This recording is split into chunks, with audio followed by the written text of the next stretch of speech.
우리 출애굽기 19장 한번 같이 보겠습니다.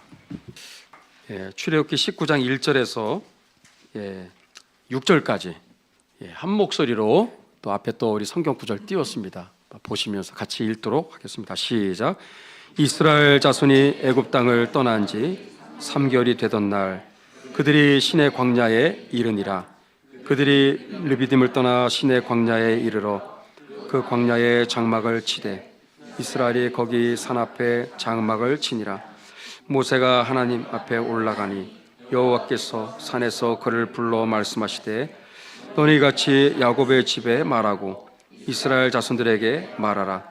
내가 애굽 사람들에게 어떻게 행하였음과 내가 어떻게 독수리 날개로 너희를 업어 내게로 인도하였음을 너희가 보았느니라. 세계가 다 내게 속하였나니 너희가 내 말을 잘 듣고 내 언약을 지키면 너희는 모든 민족 중에서 내 소유가 되겠고 너희가 내게 대하여 제사장 나라가 되며 거룩한 백성이 되리라. 너희 이 말을 이스라엘 자손에게 전할지니라. 아멘. 저희는 매 주마다 출애굽기 말씀을 이렇게 쭉 보고 있어요. 거의 한 장씩 이렇게 보고 있고 주중에는 또 예레미야 말씀 이렇게 매 시간마다 한 장씩 단위로 그렇게 보고 있습니다. 그래서 성경을 강론하고 그래서 말씀 속에서 하나님 말씀을 이렇게 깊이 있게 좀 상고하고 들여다보면서 말씀을 같이 함께 배우고 또 기도하는 또 그런 예배로 지금까지 계속 해오고 있습니다. 오늘은 이제 마침 또 출애굽기 19장 말씀 제가 계산한 게 아닌데 오늘 또 추수감사주일에 딱 합당하게 주셔서 너무 감사한 거예요.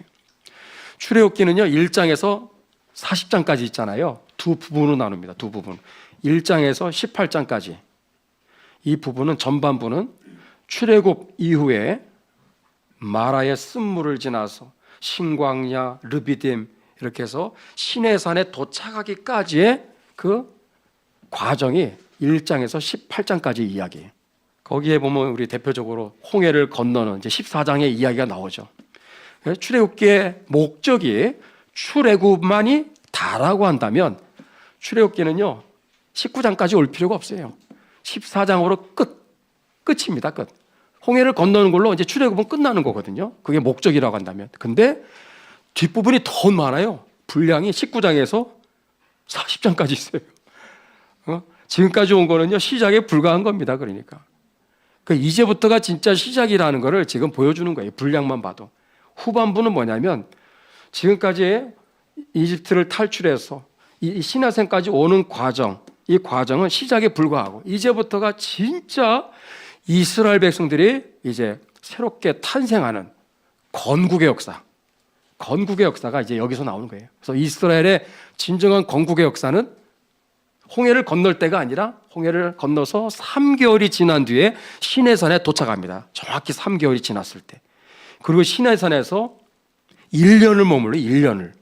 아니 갈 길도 먼데 가나안 땅에 빨리 들어가야 되는데 지금처럼 마트가 있어요, 뭐 시장이 있어요, 뭐 가게가 있어요, 뭐 물을 구할 수 있는 것도 아니고 음식 구할 수 있는 뭐 시장이 있는 것도 아니고 황량한 저도 가봤으니까 알죠. 하늘과 땅 뭐 그거밖에 안 보여요. 황량한 사막지대입니다.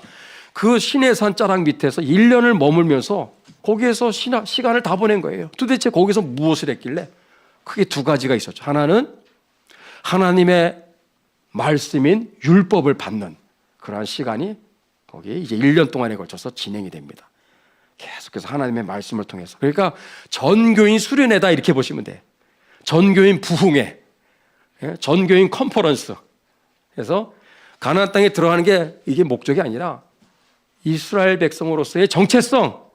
이스라엘 백성은 도대체 어떤 나라인가에 대한 정체성 훈련 교육이 오리엔테이션이 되지 않고서는요 가나안 땅에 빨리 들어가는 게 문제가 아니거든요. 도대체 우리는 누군가? 우리는 도대체 이스라엘 백성은 도대체 어떤 백성이냐? 어떤 사명이 있느냐? 어떠한 목적으로 우리가 부르심을 받았느냐? 이 부분에 대한 오리엔테이션이 안 돼 있으면요 이 가나안 땅에 빨리 들어가면 뭐합니까? 하나도 준비가 안 돼 있는데. 그래서 1년 동안 하나님 말씀으로 훈련시키는 거예요. 두 번째 뭐죠? 성막을 건축하게 하는 거예요. 하나님께 예배드리는 성막을. 그게 이제 1년이 걸린 거예요. 그래서 두 가지입니다. 하나님의 말씀이 율법을 받는 그러한 기간이었고 성막을 뚝딱뚝딱뚝딱 해서 완공하는데 이제 1년이 걸리는 거예요. 그러면서 광야를 향해서 출발하면서 그게 40년 뺑뺑이가 이제 되는 거죠. 그래서 민수기 신명기를 지나서 여호수아 시대까지 한 40년의 기간이 걸리게 되는데, 자, 그런 의미에서 오늘 여기 19장은 이스라엘의 백성이 드디어 진정한 언약 백성으로서 그냥 출애굽했다고 그게 나라가 되는 게 아니라 도대체 이 나라는 어떤 나라인가? 그냥 세계 수많은 열방 중에 하나의 나라가 아니라 하나님의 말씀으로 언약으로 서로 하나님의 언약과 하나님의 말씀으로 이렇게 맹세를 하게 되는, 하나님의 말씀을 따라 우리는 살아가야 되는 백성으로 우리는 부름받았기 때문에, 그래서 오늘 이 출애굽기 19장을 통해서 진정한 이스라엘이 탄생하게 되는 겁니다. 그래서 이스라엘의 건국의 역사는 19장부터 시작되는 거예요. 그래서 여기 보니까 하나님이 시내산에 도착한 모세를 시내산으로 부르죠. 그리고 여기 보니까 3절에 내가 지금 너에게 전하는 이 말을 먼저 이스라엘 백성들에게 전하라. 그게 4절, 5절, 6절입니다. 이게요 20장, 21장, 22장, 23장, 24장 이제 다음 주부터 자세히 들어갑니다. 나중에 성막도 자세히 볼 건데, 자, 요건 이제 하나님이 주시는 이제 앞으로부터 시작되어지는 1년에 해당하는 엄청난 이 설교 말씀의 개관설교예요. 개관설교. 그래서 요건 아주 중요합니다. 4절, 5절, 6절. 앞으로 너희들은 어떤 백성이 되어야 되느냐에 대한 아주 중요한 핵심 요약 말씀이 여기 4절, 5절, 6절이에요. 여기 보니까 4절에 내가 너희들을 어떻게 애굽에서 이끌어 왔는지, 출애굽 시켰는지 너희들 기억하라 이거죠. 독수리 날개로 너희를 업어서 여기까지 인도했다. 그리고 5절 너희는 막 살면 안 된다. 하나님의 말씀을 따라, 하나님의 언약을 따라, 하나님의 말씀을 순종하며 살아가는, 언약을 따라가는 언약 백성, 하나님의 말씀의 삶을 살아가야 된다. 그 얘기를 이제 하고 있는 거죠. 그럴 때 너희는 나의 소유가 될 것이다. 여러분 5절에 보니까 소유라는 말이 히브리어로 세귤라인데, 세귤라는요 지구상에서 가장 고귀하고 가장 소중한, 가장 값비싼 보물을 뜻할 때 세귤라라는 말을 쓰고, 히브리어로 여러분 우리가 다 세귤라, 보배가 되어야 됩니다. 다 보물이 되시기를 축복합니다. 하나님 저와 여러분들을 보실 때 보배가 되기를 원하시는데, 소유, 하나님의 소유, 하나님의 이 보배 같은 백성들이 되는 전제 조건이 뭐냐? 하나님의 말씀을 순종해야 되는 거예요. 그럴 때 6절 제사장 나라 거룩한 백성이 되는 것입니다. 거룩한 백성, 거룩한 백성이 뭐예요? 구별된 백성이죠. 딴 이방 나라들처럼 막 사는 나라들, 함부로 살고 불의를 행하고 사기를 치고 집을 마음대로 탐욕대로 살아가는 그런 나라가 아니라 구별된, 거룩이란 말이 구별되다라는 거예요. 너희들은 달라야 된다 이거죠. 달라야 된다. 거룩한 민족이 돼야 된다. 그리고 제사장 나라, 이 뭐죠? 선교 국가를 뜻하는 거예요. 전 세계를 구원에 이르게 하는, 여러분 구원의 통로가 되어야 될 줄로 믿습니다. 그게 우리 사실 여기 있는 저와 여러분들 예수님의 피로 구원받은 하나님의 자녀된 정체성입니다. 정체성. 저희는 예수님 믿고 구원받은 하나님의 자녀가 되는 순간부터 막 살면 안 되고 하나님의 말씀을 따라 순종해야 되고, 그리고 나도 구원받고 다른 사람들도 구원하고 다른 사람들을 복되게 하는 복의 통로가 되어야 될 줄로 믿습니다. 자, 저는 오늘 PPT를 통해서 이 중요한 다음 얘기는 이제 다음 주부터 또 계속해서 시리즈로 강의를 하도록 하겠습니다. PPT를 한번 띄워주시면은 이 추수감사에 대한 부분을 우리가 얘기할 때 우리 목사님들 이제 통해서 많이 들으셨을 거예요. 이 추수감사의 그 기원, 추수감사의 유래가 어디서부터 시작됐죠? 미국이죠, 미국. 미국의 바로 그 신대륙에 도착했던 우리 청교도들의 그 추수감사 예배가 다 기원인데, 그 얘기를 시작으로 오늘 조금 더 자세하게 잘 알려지지 않았던 내용들을 여러분들한테 좀 알려드리고 함께 말씀을 나누도록 하겠습니다. 여러분, 이게 미국의 매사추세츠 주라고 있어요. 50개 주 중에 동부 연안에 그 매사추세츠 주가 있는데 거기에 플리머스라는 항구예요. 플리머스라는 해안가에 지금으로부터 400여 년 전에 메이플라워라고 하는 이 배가 여기에 도착을 하게 됩니다. 케이프 코드베이라고 하는 여기에 도착을 한 게 1620년 11월 11일이에요. 11일입니다.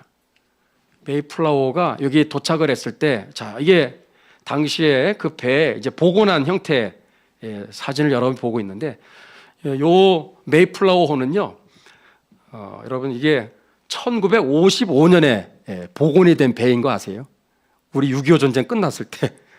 그래서 이게 최근에도 또 복원 수리를 해가지고 다시 지금 오픈을 지금 해가지고 관광객들이 많이 찾아가는 것으로 알고 있는데, 저 보세요. 여러분 육안으로 봐도 그렇게 큰 배가 아니죠. 조그만 배, 조그만 배.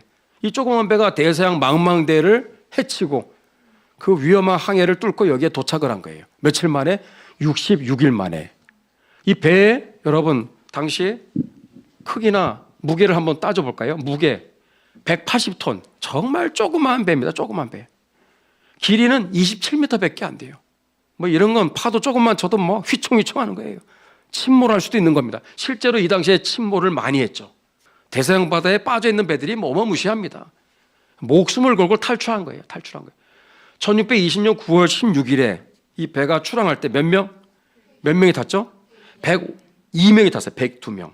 102명이 타가지고 66일 동안에 항해를 거쳐서 1명 내지 2명이 사망을 합니다. 도착 직전에 이미 사망을 해요. 험난한 항해를 이기지 못하고 이제 세상을 떠나게 됩니다. 그리고 또 새 생명 1명이 또 탄생을 하면서 도착할 때 거의 숫자가 102명이다라고 보시면 돼요. 102명으로 시작해서 102명, 거의 비슷한 숫자가 도착을 했어요. 그게 11월 21일. 여기 좀 차이가 있죠? 이게 이제 요거는 케이프 코드베이. 여기에서 이제 또 들어가기까지 또 지금의 플리머스, 여기 케이프 코드베이고 플리머스라는 또 거기까지 가는데 또 한참이 걸렸던 거죠. 그러니까 이런 좀 시차가 약간씩 차이가 나는 이유가 그게 간단하지가 않기 때문에 그런 것입니다. 근데 우리는 이것만 기억하면 돼요. 66일 만에 미 신대륙에 어쨌든 도착했다라는 거. 영국의 플리머스라는 항구를 출항해서 여기 이름도 없는 곳에 도착을 했는데, 이름이 없으니까 이름을 뭐라고 줬어요? 원래 출항했었던 플리머스라 이름을 그대로 따서 플리머스라고 이름을 지은 거예요. 역사적인 장소를 우리는 잊지 말자. 플리머스가 된 거죠. 자, 여러분들 이 청교도들 신앙의 자유를 찾아서 망망대 미국에 도착했을 때 저분들의 손에는 성경책이 하나 있었어요. 다른 책은 없었어요. 성경책이 있었는데 뭐가 있죠? 그 성경책이 이 당시로 말하면 최근에 나온 킹 제임스 성경, 그걸 가지고 온 게 아니라 그 60여 년 전에 이미 최초로 스터디 바이블 용으로 만들어진 제네바 성경책을 가지고 왔다라는 게 이게 참 놀라운 얘기예요. 제네바 성경은 1560년 이때 칼빈 목사님의 그 제자들이 칼빈 목사님의 설교를 듣다가 너무 은혜를 많이 받아서 성경을 영어로 아주 충실하게 번역을 하면서, 성경이 또 어려운 부분이 많잖아요. 그래서 성경에 일러스트, 그림을 넣어서, 이게 최초의 일러스트 바이블이에요. 그리고 여기에 카멘터리, 설명들을 예를 들어 오늘 제사장 나라 거룩한 백성, 그러면 이게 긴가민가 할 수 있잖아요. 어떤 분들은. 그러니까 밑에다가 여기에 대한 이제 설명을 이제 붙이는 거예요. 이런 것들이 바로 스터디 바이블 바로 되겠죠. 그래서 이 초창기에 영어로 완역된 최초의 스터디 바이블을 가지고 온 거예요. 미국까지. 그래서 이걸 가지고 선상에서 예배도 드리고 주일 예배도 드리고 거기서 기도회도 있었고, 또 도착을 해서 미국에서 정착하는 과정에서 이 스터디 바이블, 이 제네바 성경을 가지고 신앙생활을 시작한 거예요. 그래서 가장 중요한 것은 이 성경책을 가지고 자라나는 세대들에게 국어를 가르치는 거죠. 이들의 국어는 영어죠. 그래서 영어 성경을 가지고 이들에게 자신들의 이제 자국어를 가르치게 된 거예요. 그리고 신앙 교육을 자연스럽게 철저한 칼빈주의 신앙을 가르치게 된 겁니다. 여러분, 이 제네바 성경 1560년판, 킹 제임스 성경 1611년판 차이가 뭔지 아세요? 킹 제임스는요, 너무 좋아하지 마세요. 킹 제임스는 왜 나왔냐면 이 제네바 성경이 여기에 있는 관주, 이 말씀에 대한 이 아주 깨알 같은 설명서들 중에 보면 저항이론이라는 게 많이 들어가 있어요. 저항이론. 하나님을 대적하고 교회를 대적하는, 교회 압수수색하고 막 함부로 신앙의 자유, 예배의 자유, 뭐 코로나, 정치 방역, 사기 방역, 이런 식으로 우리의 신앙의 자유, 예배의 자유를 막 위협하고 막 간섭할 때 교회는 그럴 때 어떻게 된다? 분연이 일어나서 저항하라. 저항하라는 것이 성경의 뜻이거든요. 다른 때 저항하는 게 아니라 우리의 신앙의 자유, 우리 예배의 자유를 자꾸 위해하고 자꾸 간섭하고 자꾸 억압하는 그러한 잘못된 정치를 만약에 국가 통치자가 행해 나갈 때 교회는 침묵하고 거기에 저자세로 굴종하는 것이 아니라 싸우라고 돼 있어요. 싸우라고. 그게 성경에 나오는 결론입니다. 그 이제 그러한 내용들이 여기에 아주 여러 군데에 나오기 때문에 제임스 1세 왕의 입장에서 볼 때는 굉장히 눈에 거슬렸던 거죠. 그래서 50여 명의 대학자들을 불러서 야, 이거 싹 다 고쳐. 우리 통치하는데 아주 거슬리는 거 다 싹 다 삭제해. 새로 만들어. 그게 바로 킹 제임스 성경이 된 거죠. 물론 좋은 번역이기도 하지만 그러나 완벽한 건 아니죠. 또 이러한 사연이 있다라는 거.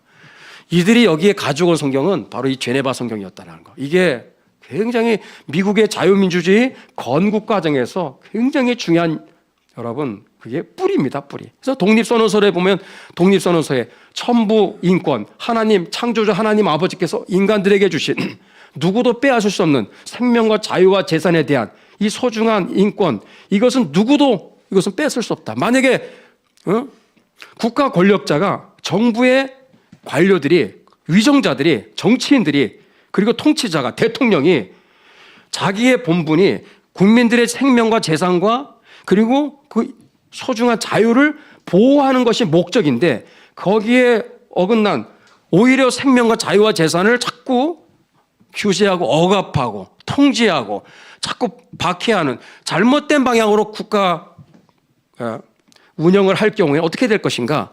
독립선언서에 나와 있어요. 국가의 그 잘못된 통치 권력을 찬탈해, 이것저것 끌어내려야 된다 돼 있어요. 끌어내려야 된다.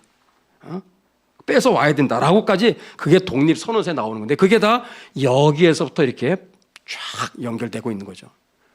여러분, 이러한 청교도들이 제네바 성경을 가지고 망망대해 이제 헤쳐와서 66일 만에 여기 도착을 해서 해안가에 무릎을 꿇고, 윌리엄 브루스터 장로님이죠. 하나님께 대표로 기도했던 그 기도가 뭔지 아세요? 바로 이겁니다.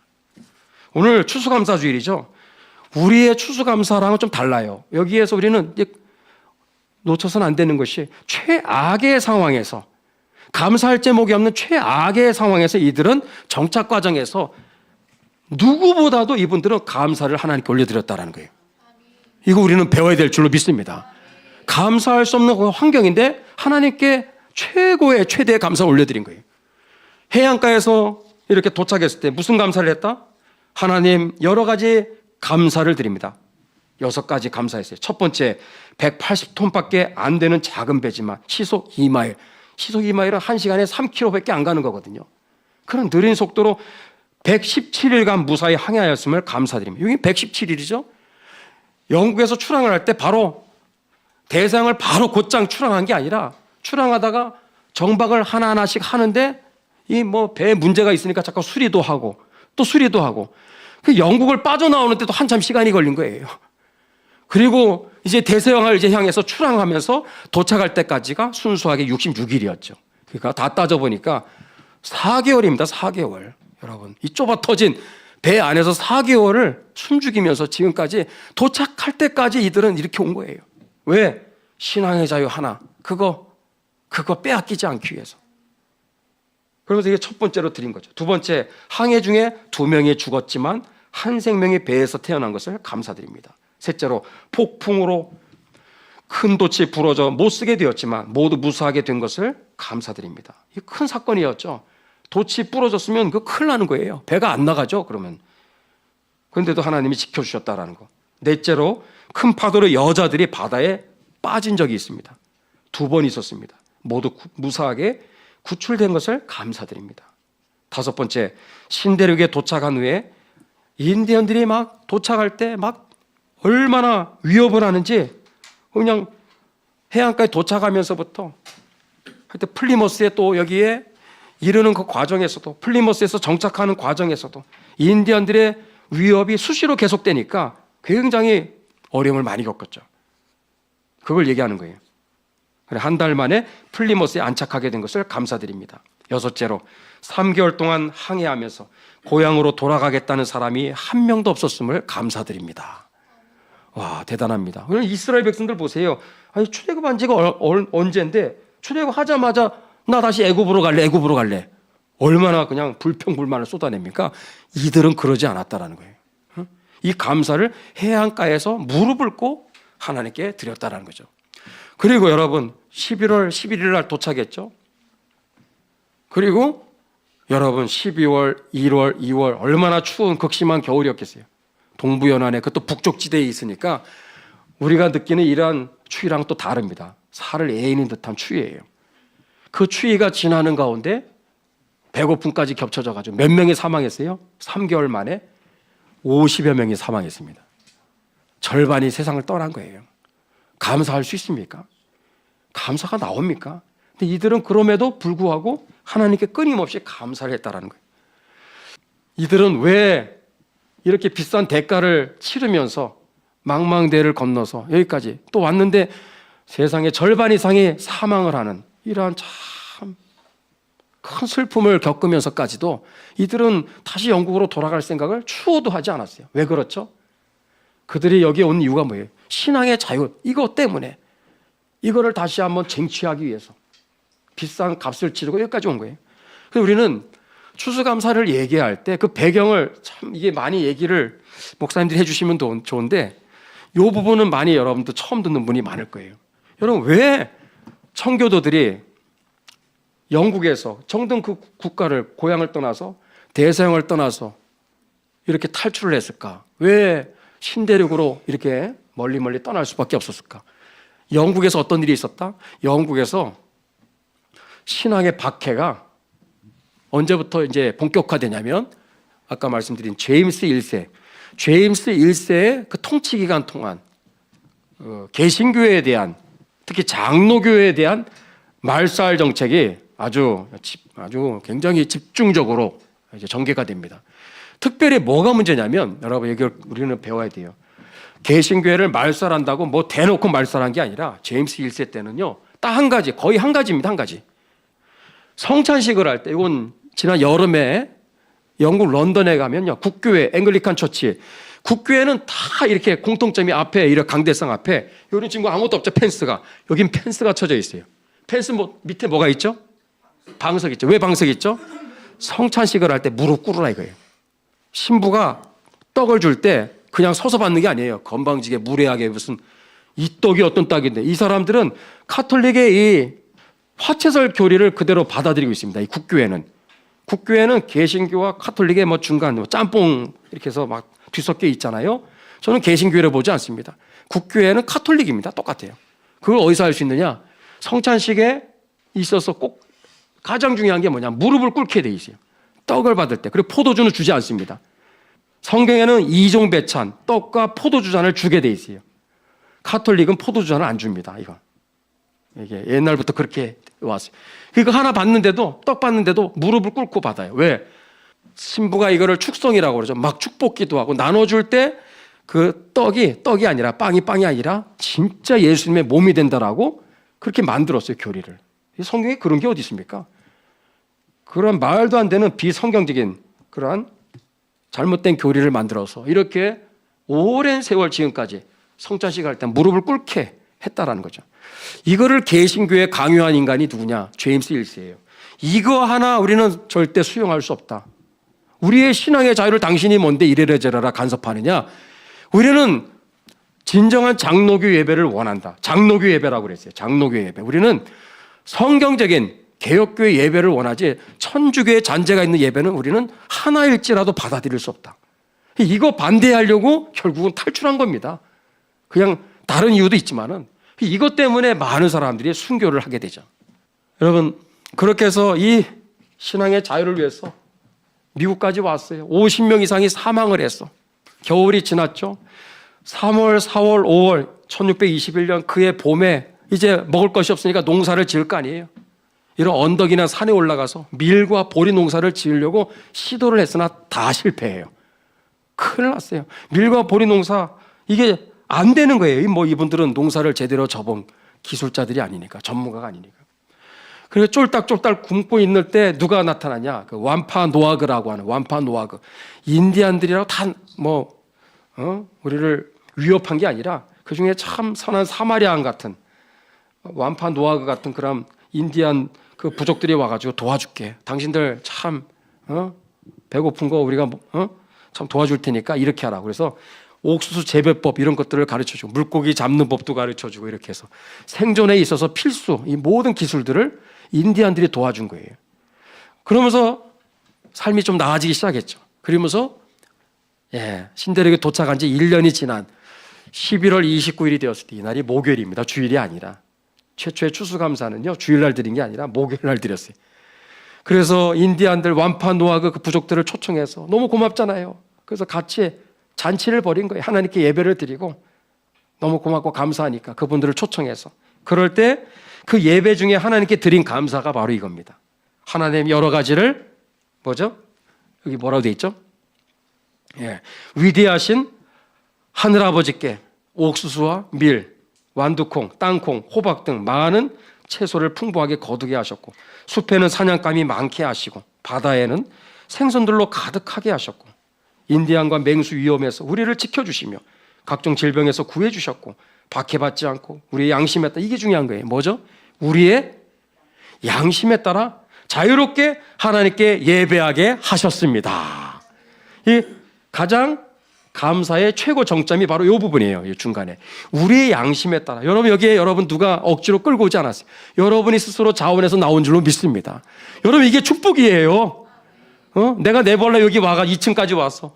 어쨌든 가까운 거리가 아니잖아요. 근데 여러분이 어쨌든 여기 여러분들이 결단하셔서 와서 내가 내 마음대로 내 자유로 내 양심으로 하나님께 예배를 드릴 수 있다고 하는 거 여러분 이게 당연한 게 아니라는 거죠. 이분들은 400여 년 전에 이 감사할 제목이 정말 하나도 없어 보이는데 이 감사를 하나님께 끊임없이 드린 거예요.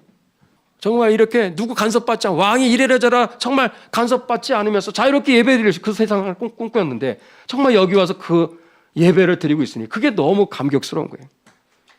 그러면서 우리 순례자들이 이곳에 도착한 지 1년이 지나 1621년 11월 29일 목요일 아침에 부인과 자식 모두 다 예배당과 뜰에 모여서 목사님의 설교를 듣고 우리의 전능하신 하나님께 그의 축복에 대하여 예물을 드립니다. 그러면서 하나님께 예물을 드리고 감사를 올려드렸다는 거죠. 여러분 미국의 뉴욕에 저도 가봤는데 이게 1930년대 지금부터 거의 100년 전에 지은 건물이에요. 엠파이어 스테이트 빌딩. 엠파이어 스테이트 빌딩의 층이 몇 층까지인지 알아요? 우리 성렬이 형제 이 몇 층까지 있을 것 같아요? 내가 지금 얘기한 것 중에 힌트가 있어요. 1620년 신대륙에 도착했던 청교도 그분들의 숫자가 몇 명? 102명입니다. 100명. 102명. 102명의 그 숫자를 잊지 말자. 미국의 우리 건국의 뿌리다. 우리 이 청교도의 역사를 우리 잊지 말자. 신앙의 자유를 위해서 신대륙에 도착했던 그 사람들의 숫자를 그대로 바로 요 층수에 여기다가 기록으로 담겨놓은 거예요. 그래서 이 엠파이어 스테이트 빌딩은 층이 102층입니다. 딱 102층이에요. 아니 왜 100층이면 100층이지 왜 애매하게 102층이냐? 그런 분들이 있거든요. 1620년에 11월 11일에 도착한 그분들을 기념하기 위해서 102층으로 지난 100년 전에 이걸 만든 거예요. 참 대단한 거예요. 여러분 그리고 나서 제임스 1세가 세상을 떠나고 그 아들이 누구냐?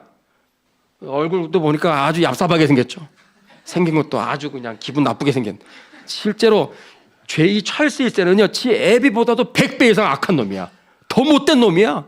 아주 그냥 적그리스도입니다.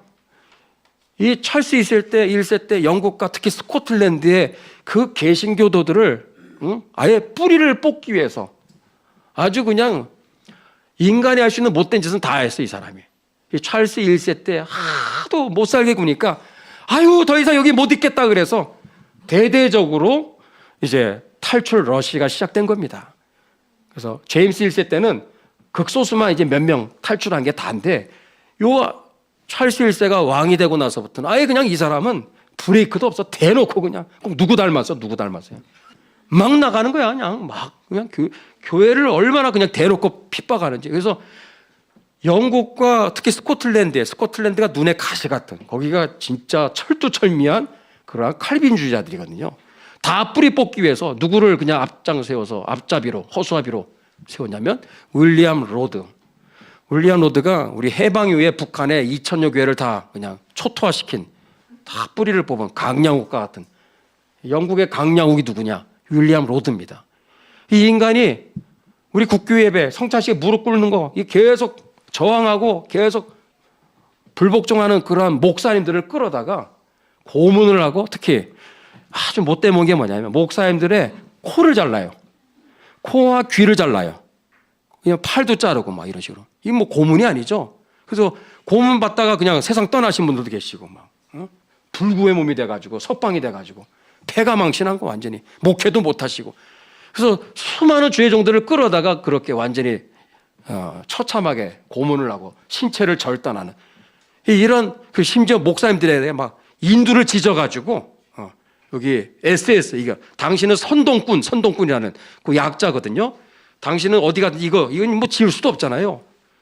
그런 식으로 아주 낙인을 찍는 이걸 아주 못돼 먹은 인간이 윌리엄 로드인데 두 인간이 합작이 돼가지고 영국과 스코틀랜드 개신교를 말살하기 시작하니까 이때부터 본격적인 탈출이 시작된 거예요. 그래서 1630년대에 10여 년 동안 영국을 떠나 미국으로 간 이러한 청교도들이 2만 명이 넘습니다. 2만 명. 그래서 본격적인 신대륙의 역사는 이때부터 시작된 거예요. 그래서 그때 탈출하신 분 중에 아주 우리가 기억해야 될 분이 토마스 후커라는 목사님이에요. 토마스 후커. 오늘날 미국의 민주주의 아버지로 불려지는 분입니다. 미국의 건국의 아버지들이 많아요. 조지 워싱턴만 있는 게 아니에요. 진짜 미국의 그 오늘날 자유민주주의, 대민주주의의 기초를 다지신 분이 누구냐? 토마스 후커 목사님이에요. 이분이 찰스 있을 때 더 이상 못 살겠다고 이제 탈출했어요. 도착했어. 그리고 코네티컷은 매사추세츠에서 한참 안으로 들어가야 돼요. 저도 작년에 한번 가봤는데 이 코네티컷의 하트포드라는 곳에 이제 정착을 해서 어떻게 이 지역을 다스릴 것인가 성경을 보다가 착안한 것이 대민주주의 제도를 실시해야 되겠다. 그래서 인류 역사 최초로 대민주주의 제도를 거기에서 정착시키는 거예요. 놀라운 일이 벌어진 거죠. 여러분, 자유민주주의는 대민주주의입니다. 우리 모두가 다 국회로 가서 국회 본회의장 안에 가서 뭐 우리가 활동하는 게 아니잖아요. 국민이 뽑은 대표들이, 그죠? 또 대통령이 이렇게 해서 민의를 담아서 헌법의 그 원칙과 기준에 따라서 나라를 다스리는 것이 대민주주의예요. 입법부, 사법부, 행정부, 삼권 분립이 그래서 나오는 건데 이분이 성경을 보다가 이 정말 아이디어가 떠오른 거예요. 어디서? 출애굽기 18장. 우리 지난 시간에 봤죠? 지난주 출애굽기 18장 또 신명기 1장에 따라서 대민주주의 정치를 선언하고 실현하는데 1000부장, 100부장, 50부장, 10부장 모세 혼자 다 통치하는 게 아니잖아요. 모세 밑에 중간 하급 관리들을 세워서 그래서 모세 혼자서 다 처음엔 했어요. 그러다가 혼자서 어떻게 다 합니까? 일일이 상담하고 다 문제 해결해주고 민원 다 받아주고 그 지쳐서 다 떨어지거든요. 그래서 중간에 여러 모세의 오른팔 왼팔 그러한 1000부장, 10부장, 100부장 뭐 이런 사람들을 세우게 된 거예요. 이게 대민주주의의 중요한 원리가 거기에 나오는 거예요.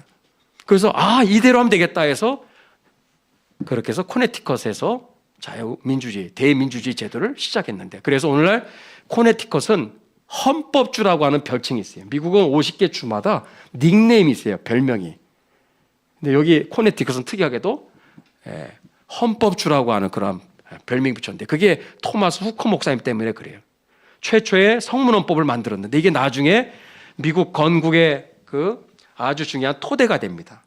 미국 헌법의 그 토대가 토마스 후커 목사님이 만든 성문헌법, 코네티컷 근본질서라는 이것이 오늘날 미국의 기초가 되는 아주 뿌리가 됩니다. 아주 중요한 역사죠. 그리고 1776년 미국의 독립선언서가 드디어 작성되면서 미국이 한 8년 동안 독립운동을 하고 나중에 그리고 헌법을 제정하고 이제 건국이 된 거예요. 1776년 독립선언서를 작성할 때 그 주역은 3명이에요. 벤자민 프랭클린, 존 애담스, 토마스 제퍼슨.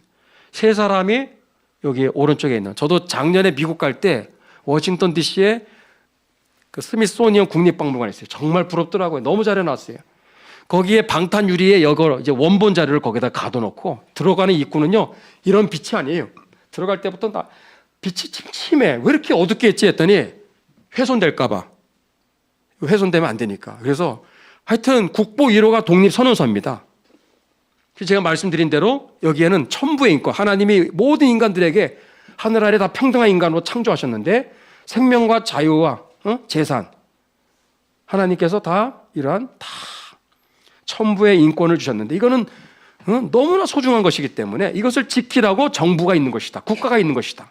국가 위정자, 통치자, 대통령, 왕이 있는 것인데 지가 그러한 정체성을 잃어버리고 오히려 생명과 재산과 자유를 억압하고 탄압한다. 그러면 그런 인간은 끌어내려야 된다. 그게 독립선언서예요. 예? 이거를 이분들이 작성한 거예요. 건국의 아버지죠. 그리고 건국의 아버지들, 국부들은 이 세 분에게 중요한 요청을 하죠. 세 분에게, 미스터 누구누구에게 당신들한테 시간을 드릴 테니까 미국의 상징이 되는 국장을 한번 만들어 주십시오. 심볼 마크. 미국의 깃발이 뭐죠? 오늘날? 뭐예요? 독수리죠. 이 독수리가 어디서 나왔을까요? 동물의 왕국 보다 그랬나? 동물의 왕국 보다 그게 아니라 출애굽기 19장을 보다가 그렇게 된 거예요. 여러분 성경을 잘 보면 땡 잡습니다. 성경을 잘 보다 보니까 출애굽기 19장에 출애굽의 역사를 이들은 연상한 거예요. 자기들이 영국을 떠나서 신앙의 자유를 위해서 온 거거든요. 그냥 나라 하나 그냥 만들겠다는 게 목적이 아니라 신앙의 자유를 위해서 탈출한 것이 그들의 목적이기 때문에 그들은 성경 말씀에서 특히 출애굽기의 이 말씀의 은혜를 안 받을 수가 없죠. 여기 보니까 와, 출애굽의 초창기 때 이게 19장이잖아요. 독수리 날개로 와, 하나님 인도하셨다고 돼 있고 32장은 광야 생활 40년이 끝난 뒤에 하신 말씀이죠. 40년 동안도 하나님은 한결같이 독수리 날개로 이스라엘 백성들을 광야에서 인도하신 줄로 믿습니다. 또 우리의 삶도 그렇게 인도하실 줄로 믿습니다. 그러니까 이 두 성경 구절에 착안해서 앞으로 USA, 미국의 국장 심볼 마크는 뭐다? 독수리다, 독수리다 라고 이 그림을 완성하게 된 겁니다. 근데 처음부터 완성한 게 아니라 초안은 이거예요. 초안. 아까 세 분이 그려냈던 그림은 이겁니다. 여러분 놀랍지 않아요? 이 출애굽기입니다. 여기 보니까 가운데 뭐가 있어요? 저 시커먼 거. 불기둥, 구름기둥. 왼쪽은 누가 있죠? 누구예요, 누구? 맞춰봐. 모세. 좀 뭐가 갈라지는 거죠? 홍해 갈라지고. 요놈들 누구예요, 요놈들? 애국 군대, 추격해 왔다가 다 물에 빠져서 다 익사당했다. 이 장면을 여기에 딱 그려놓고 이게 뭐예요? 미국의 심볼 마크라는 거예요. 국장. 와, 이게 나중에 아까 독수리 날개로 이제 바뀌게 된 거, 최종으로 이게 낙찰된 겁니다. 놀래주시기를 바랍니다. 이게 미국은 그래서 처음부터 이런 기독교 정신의 기초에서 철저하게 나라를 네이션 빌딩한 거예요. 하나님이 복 안 줄 수가 없는 나라인 줄 믿습니다. 이거를 우리나라 한민족 5,000년 역사에 가장 처음으로 그리고 가장 자세하게 이거를 연구해서 이거를 훗날 48년 8월 15일에 자유민주국가 건국의 중요한 토대로 삼으신 분이 누구다? 이승만 대통령입니다. 똑같아요. 그래서 이승만 대통령, 조지 워싱턴, 하버드, 프린스턴 거기에서 공부했던 그 커리큘럼 보면은 미국사, 미국 헌법 제목이 그래요. 과목이 미국 헌법, 미국사, 유럽사, 종교개혁사 이런 걸 공부하셨어요. 그래서 이분의 쓴 글을 보면 이분이 대충 공부한 게 아니라는 것을 알 수가 있고 이러한 역사들을 토대로 결국은 여러분 반만년의 자유가 없었던 이 깜깜한 이 헬조선 같은 이 나라에 여러분 모든 백성들이 자유와 평등이 주어지는 자유민주국가가 건국이 된 줄로 믿습니다. 그래서 그렇게 우리나라가 왔는데 이제 후반부 이제 결론을 향해 갑니다. 이제 여러분 대한민국은 지금 어떻죠? 체제 전쟁 중이 아닙니다. 체제 전복 중입니다. 체제 전복. 거의 구분능선까지 왔다고 보시면 되는 거예요. 자유 대한민국의 근간이 뭐예요? 자유와 법치입니다. 여기에 핵심 이 자유 중에서도 가장 정점에 있는 것이 뭐예요? 신앙의 자유, 예배의 자유 아니겠어요? 근데 지금 뭐예요? 교회 압수수색까지 더 하고 이미 무소불위의 권력입니다. 완전히 무서운 줄을 몰라 지금. 자유와 법칙 이 완전히 대놓고 지금 말살하고 있는 이런 상황까지 이르게 된 것입니다. 도대체 자유 대한민국의 이 체제 전복의 역사는 언제부터 시작돼요? 이건 보통 복잡한 게 아닌데 저는 많은 그 과정 중에서 안타깝지만 정말 그 서막을 열었던 그 비극의 역사는 1987년이라는 거예요. 이때부터 자유민주주의 체제가 전복되어지는 서막이 열린 것입니다. 왜? 우리나라 헌법이 그래도 이승만 대통령이 기초를 잘 다주셔서 여러 차례 개정하다가 제9차 9번째 개정을 할 때 절대 넘어서는 안 되는 선을 넘어버려요. 아니 대한민국은 자유민주주의와 시장경제체제가 토대에 있는, 그럼 뭐 정말 그러한 누가 봐도 자유민주주의 국가 아닙니까? 근데 헌법 119조 2항에 한 번도 듣도 보도 못해. 이게 듣보잡이죠, 듣보잡. 경제민주화라는 말이 여기 쑥 들어간 거예요. 그래서 시장경제체제와 사회주의 경제체제가 혼합이 되는, 있을 수 없는 일이 이때 일어난 거예요. 이때부터 나라의 경제고 뭐고 이제 서서히 우리가 계속해서 마이너스로 계속해서 침체 일로에 빠지게 된 그 시작은 여기서부터 시작되었다라고 보시면 되고, 더 심각한 것은 이것만이 문제가 아니에요. 먹고 살아가는 경제 문제만의 문제가 아니라 체제의 문제, 생존의 문제가 결국은 무너지기 시작했다는 거죠. 삼권 분립이 자유민주주의의 근간인데 그 삼권 분립에 있어서 행정부의 수장이 대통령, 원래 7년이었어요. 이 전두환 대통령은 7년이었다가 5년으로 줄입니다. 그래서 5년 단임으로 제한해버려 대통령의 그 권한은 완전히 대폭 축소시키는데 가장 치명적인 것은 국회 해상권을 폐지시킨 거예요. 대통령은 대통령으로서 상권 분립의 그 한 축을 이루잖아요. 근데 국회가 오늘날처럼 이렇게 입법 폭주 시대가 되었을 때 만약에 이승만 대통령이 다 그렇게 설계한 거죠. 그렇게 국회가 입법 폭주로 계속 악한 법안들을 발의하고 계속 제정하고 그런 상황이 계속될 때 어떻게 돼요? 누가 그걸 막을 수 있죠? 대통령이 막을 수 있어요. 대통령이 이것들 봐라. 자유민주주의 이름으로 자유민주주의를 지금 파괴하고 있어. 이것들 안 돼. 해산을 해버리면 그냥 끝나는 거예요. 근데 이 해상권을 폐지시킨 거예요. 자기들은 제왕적인 국회 독재 시대의 문을 열어버렸어요. 그래서 대통령에 대한 탄핵 소추를 할 수 있는 대통령 탄핵권을 손에 거머쥐게 된 겁니다. 대통령의 권한을 완전히 허수아비로 축소시키고 자기들의 권한은 강력한 완전 독재 전제군주 체제로 이미 구축을 한 거예요. 이게 언제 있었다? 1987년에 시작이 된 것입니다. 자, 오늘 이제 서서히 결론. 여러분, 저는 오늘 이제 추수감사를 통해서 우리 모두가 이런 감사를 할 수 있기를 바라요. 감사할 상황이 뭐 없잖아요. 뭐 눈에 보이는 게 지금 암울한 이 어둠의 시대. 그런데 우리 하늘께 성도님들은 감사할 수 있어야 돼요. 이러한 엄혹하고 혼돈과 이 절망의 때 우리 하늘교회가 진리전쟁과 체제전쟁에 있어서 믿음의 선한 싸움을 싸우는 교회 되게 하신 것을 감사합니다. 아멘. 그걸 감사할 수 있어야 돼요. 자유인은 싸우게 되어 있습니다. 노예는 굴종합니다. 결국은 무릎 꿇죠. 자유인은 싸우게 되어 있어요. 이거를 우리에게 잘 가르쳐 주신 분이 누구다? 이승만 대통령이죠. 1913년에 한국교회 핍박이라는 책에 너무나 귀한 책인데 이 책에 이 내용을 여러분한테 인용합니다. 두 가지예요. 요약하자면 하나는 뭐다? 독립운동. 독립운동은 건국운동입니다. 일제로부터 해방하는 게 다가 아니라 독립은 건국이라는 뜻이에요. 한국 사람들이 독립을 자꾸 해방이라고 생각하는데 건국입니다. 건국을 위해서 독립운동가들이 목숨 걸고 이렇게 싸운 거거든요. 이 독립운동, 해방 이후에 나라를 네이션 빌딩, 건국하는 이 모든 과정이 뭐다? 체제전쟁인데 이게 체제전쟁이에요. 그죠? 천황숭배 우리가 있을 것이냐 아니면 자유민주주의 체제, 미국식 완전한 자유민주주의 체제 나라가 세울 것이냐. 이승만 대통령은 그 체제전쟁으로 정확하게 본 거예요. 이 싸움은 뭐다? 제2의 교회 개혁이다라는 거예요. 아멘. 그리고 이 체제전쟁에 누가 최선봉에 서야 된다? 한국교회가 서야 된다. 이 얘기를 하신 분이 이승만 대통령이에요. 그래서 마틴 루터가 천주교의 속박을 타파한 후에 뭐예요? 유럽 열강의 독립사상이 발달되었습니다. 영국 국왕 헨리 8세가 영국 교회를 세운 후로 독립국권을 완전케 하였다. 우리 한인도 조만간 장차 이와 같이 되어야 교회도 우리 교회가 완전히 서겠고 그 결과로 장차 국가적인 독립도 새로 기초가 잡힐 것이다.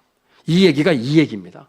따라합시다. 체제전쟁은 제2의 교회개혁이다.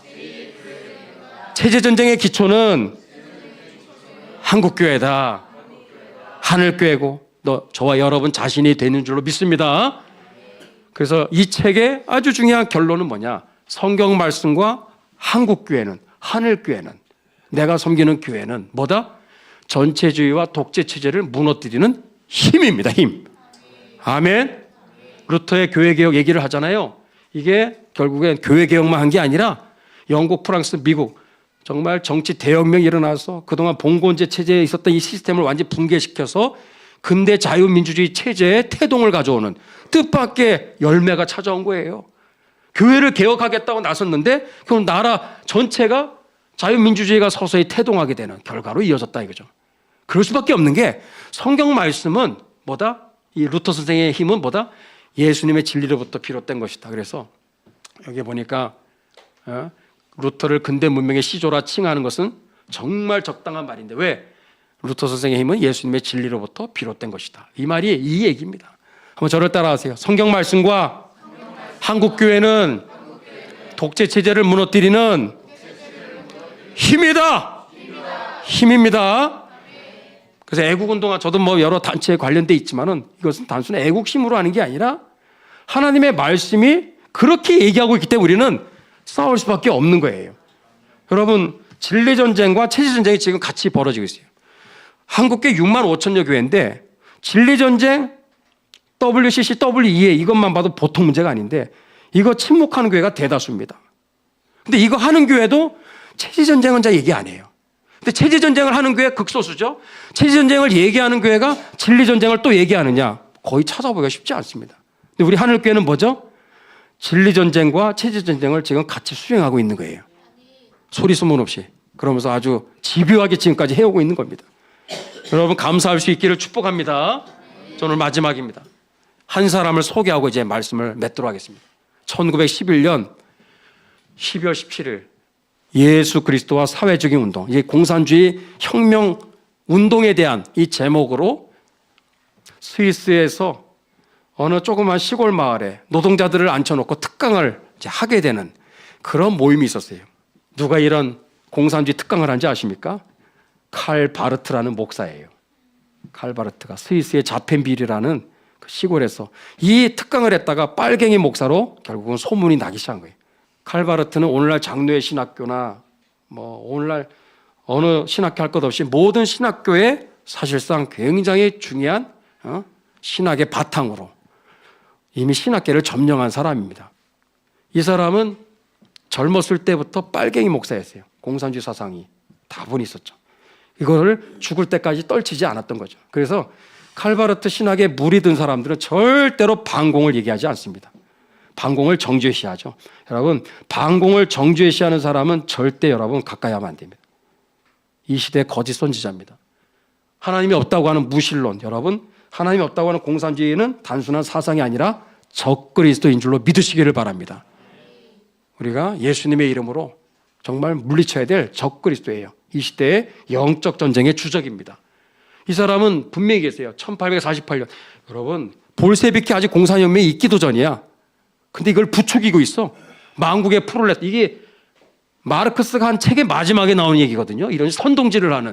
이 얘기를 하면서 당신들 임금 저렇게 적게 받고 있는데 가만히 있으면 되냐. 들고 일어나라. 그렇게 선동을 하는 사람이 누구예요? 칼바르트입니다. 칼바르트.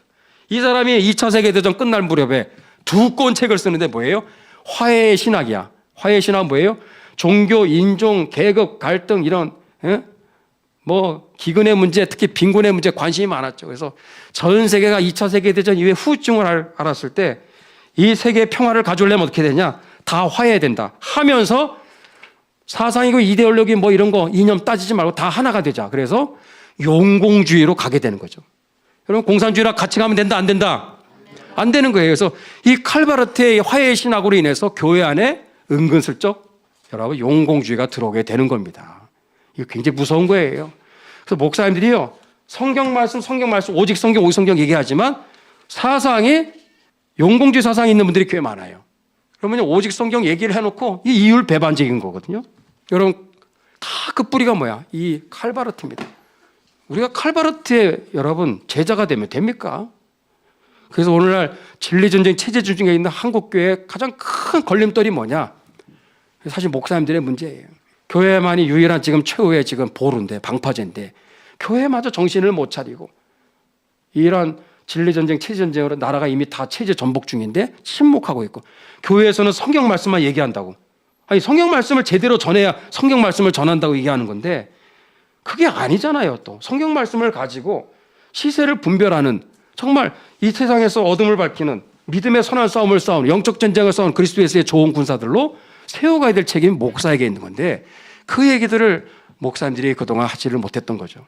오늘 추수감사절을 이제 맞이하면서 저는 이제 설교를 맺고 기도하고자 하는데, 여러분들 오늘 너무 감사드립니다. 한 번 왔더라도 너무 환영하고, 여러분들 저희 하늘교회뿐만 아니라 우리 한국교회가 이러한 정말 체제 전복 중에 지금 처한 대한민국의 지금 상황들에 대해서 침묵하지 않고, 이제는 더 이상 방관하지 않고 뒤로 물러가지 않고 깨어 일어나게 도와 주시옵소서.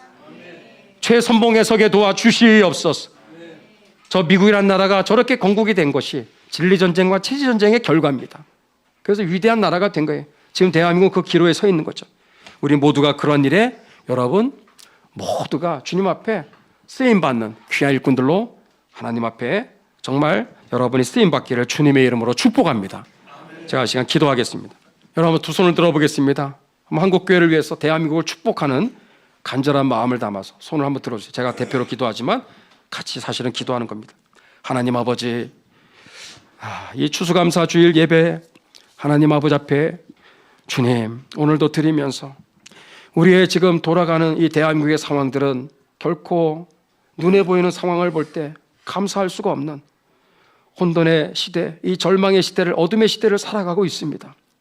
그러나 400년 전에 신앙의 자유를 찾아서 망망대해를 건너서 미국에 도착했던 우리 청교도들의 그 믿음의 선진들의 그 신앙을 생각합니다. 아버지, 우리에게도 이런 고백 있게 도와주시옵소서. 아버지요, 목숨을 담보로 정말 하나님 저렇게 신앙의 자유, 예배의 자유를 하나님 빼앗기지 않기 위해서, 종의 멍에를 매지 않기 위해서 하나님 저렇게 정말 집요하게 싸웠던 우리 믿음의 선진들을 우리가 본받아서, 하나님 정말 우리가 이 대한민국에 지금 살아가고 있는 지금 2025년의 지금 상황은 깜깜한 어둠 속에 있지만, 하나님 우리가 이 상황 가운데서도 감사하게 도와 주시옵소서.